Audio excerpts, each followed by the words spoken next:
Цэнтр лошыцкай сядзібы – гэта маляўнічы асабняк, асіметрычныя формы, упрыгожаны драўлянымі дэкаратыўнымі элементамі.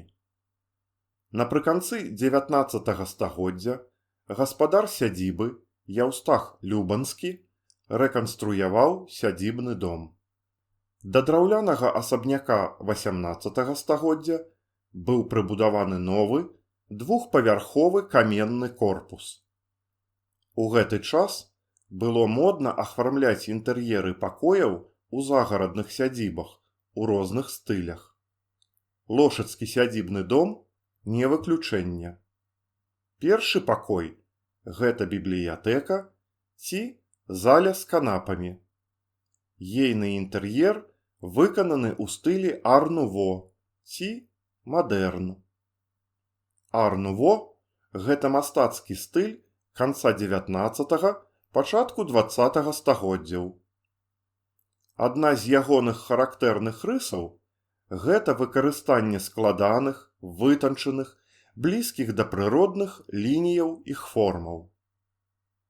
Адным з сімваляў ар-нуво стаў малюнак для вышыўкі з выяваю петлепадобнага выгнутага сцябла цыклямена, які мастацтвазнаўцы называюць ударам бізуна. У роспісе сценаў залі з канапамі выкарыстоўвалі выявы раслінаў, мячэўніку і магноліі. У мове кветак мячэўнік звязаны з мірам і багаццем, а магнолія сімвалізуе любоў да прыроды. Мова кветак – гэта абазначэнне настрояў, пачуццяў або паняццяў з дапамогаю кветак. У віктарыянскую эпоху, гэта значыць у перыяд праўлення брытанскай каралевы Вікторыі, мова кветак выкарыстоўвалася для таемнага выяўлення пачуццяў, пра якія было не прынята размаўляць адкрыта. Усходняя мова стоенай алькоўнай перапіскі стала вядомая ў Еўропе дзякуючы падарожным нататкам Абры де ля Матре, французскага двараніна, які служыў дыпламатам у шведскага караля Карла XII. І дзякуючы ледзі Мэры Вортлі Монтэгю, жонцы брытанскага амбасадара ў Асманскай імперыі, пісьменніцы і падарожніцы. Ейная кніга «Лісты з Турцыі» стала першым творам свецкай жанчыны пра мусульманскі ўсход. Бальная заля прызначалася для свецкіх раутаў, музычных і тэатральных відовішчаў. У наш час тут таксама ладзяць канцэрты і літаратурныя вечары.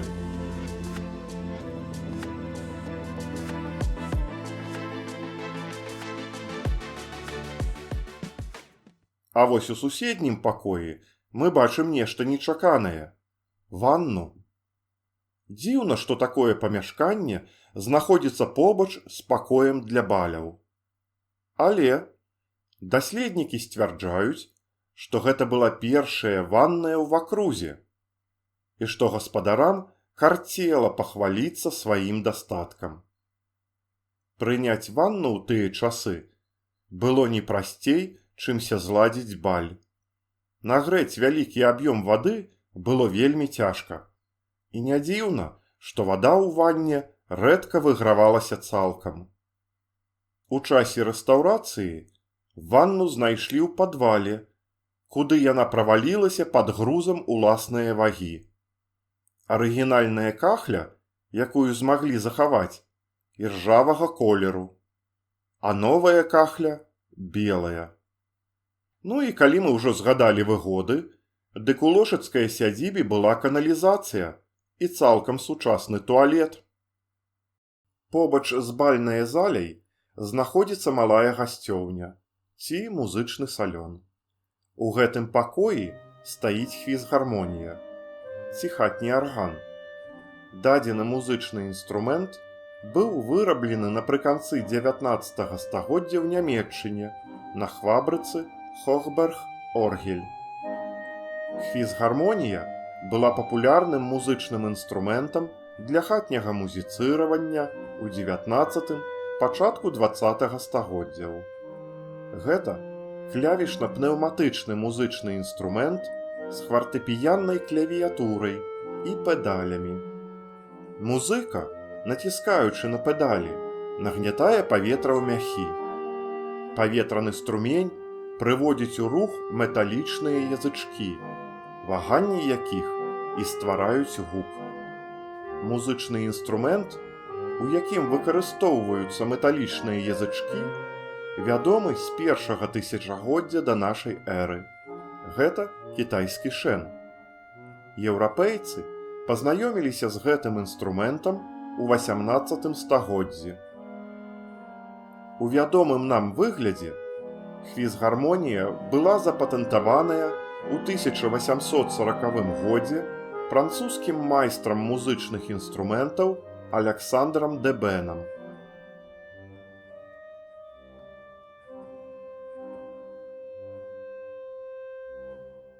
У малой гасцёўні выстаўлены бальны камплект. Гэта сукенка і труакар. Гэта значыць трапецападобнае паліто са скарочаным рукавом, пашыты па эскізе французскага куцюр'е Чарльза Ворта. Французскі мадэльер Чарльз Ворт быў адным з першых прадстаўнікоў от куцюр і заснавальнікам дома моды The House of Wort. Створаныя ім сукенкі насілі французская імператрыца Яўгенія і аўстрыйская імператрыца Лізавета. Ядзвіга Любанская захаплялася японскаю культураю.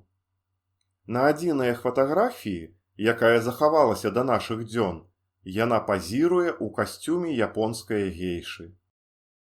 У ейным будуары ёсць некалькі старажытных усходніх прадметаў.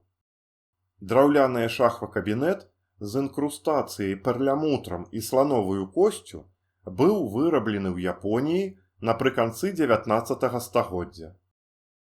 Дэкаратыўныя парцалянавыя талеркі былі зробленыя ў Японіі на пачатку 20 стагоддзя, а вазы былі вырабленыя ў Кітаі. Камоду для захоўвання духмяных рэчываў, Японія, сярэдзіна 19 стагоддзя, выкарыстоўвалі як столік для гарбаты. Парныя металічныя вазы, Японія, пачатак 20 стагоддзя, упрыгожаныя кветкамі, зробленымі ў тэхніцы перагародчатай эмалі. Сцены будуара былі распісаныя арнаментам мядзведжая лапа ці лісце аканту па матывах дызайнера Вільяма Морыса.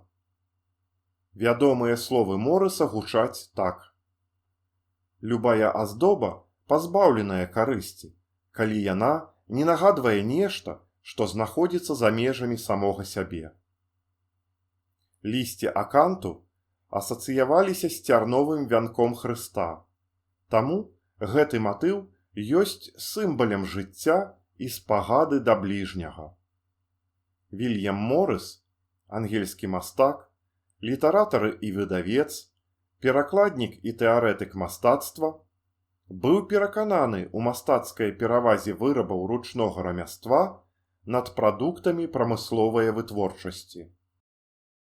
Ён быў адным з заснавальнікаў руху пад назваю «Мастацтва і рамёствы», мэтай якога была папулярызацыя традыцыйнай рамеснай працы.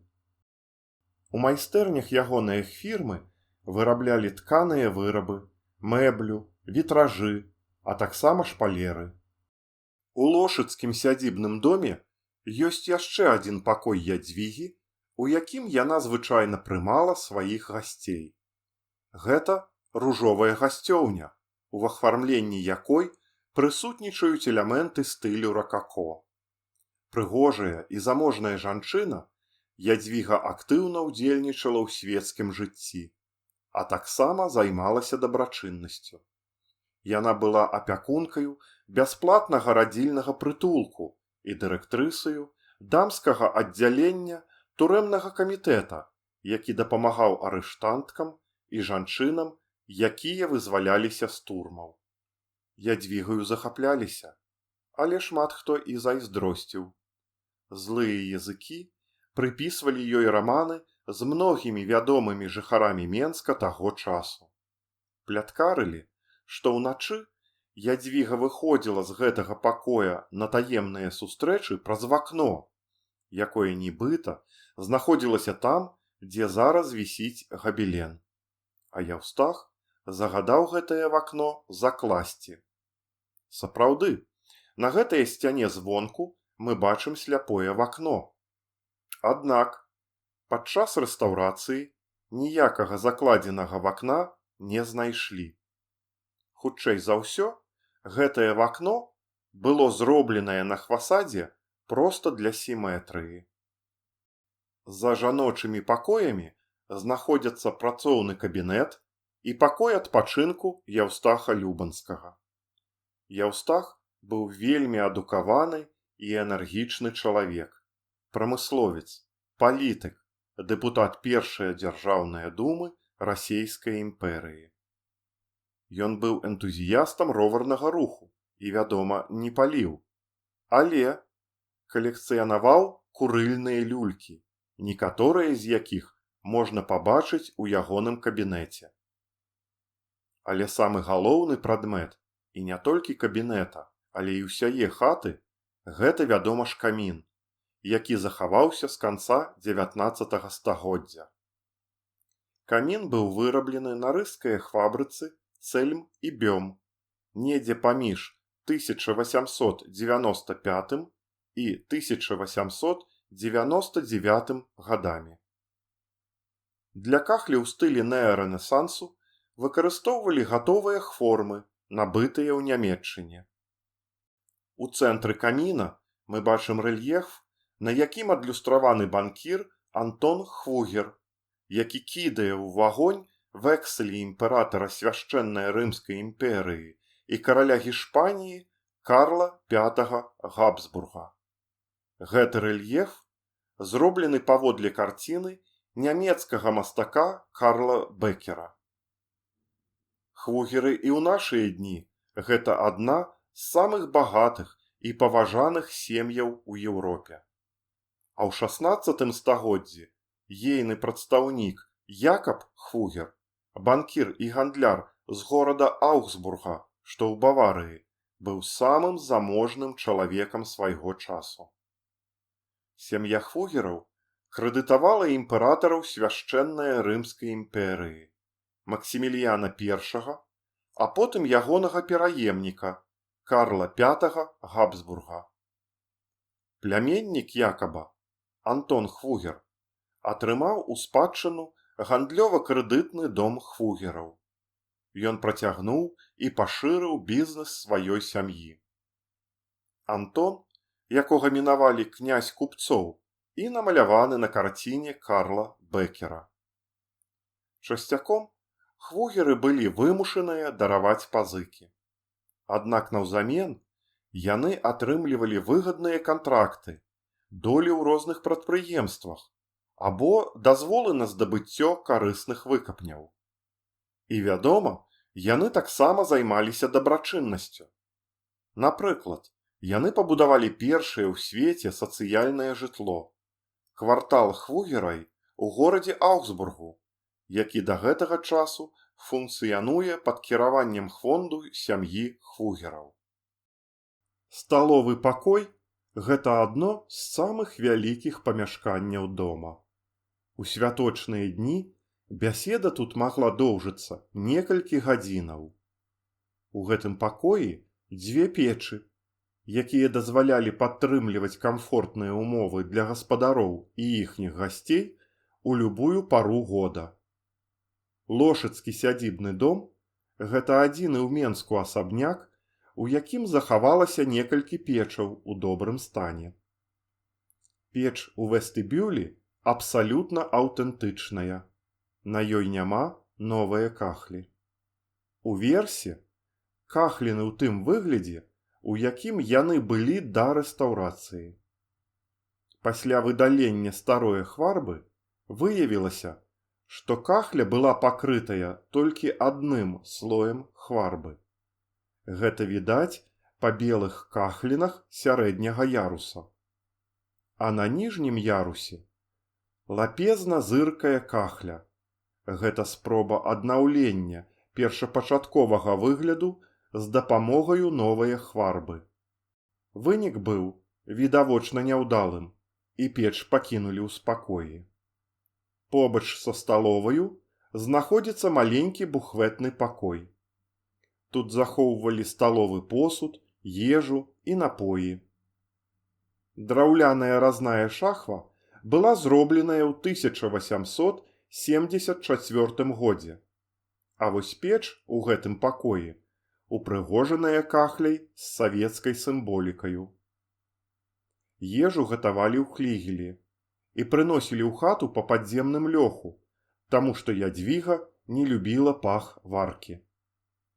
Цяпер падземны лёх, на жаль, не існуе. І час нашага аповеда таксама, на жаль, мінуўся, а яшчэ так шмат цікавага засталося.